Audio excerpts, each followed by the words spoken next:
এমন একটা অবস্থা হয়ে গেছে, বাইরেতে যা কিনে আনি সবই আমরা ওগুলোকে শেয়ার করতে মন চায়, ঠিক আছে। কথা এটা না, কথা হয়েছে লাগায় আগের ডে যে জীবনে পিৎজা অনেক খাইছি, এই বাংলাদেশেও খাইছি আর নিজে বানায়ও খাইছি, ঠিক আছে।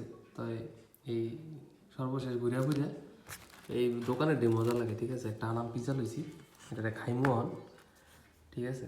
তাই আমি খাইতে থাই, আমরা কেউ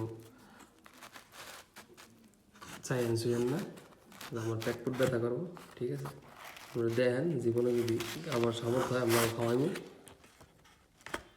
কোনটা দেওয়া শুরু করুন, ঠিক আছে। খাই, কমেন্ট আপনারা করেন পিজাটা কেমন হয়েছে। এটা হয়েছে আপনার তন্ন দিয়া আর চিপল্লাদের পিঁয়াজ, ঠিক আছে। এটি পিঁয়াজ দিছে, তন্ন দিছে আর কি জানি দিছে, আমি যাবি কইতারি না, খাইয়া লই, ঠিক আছে।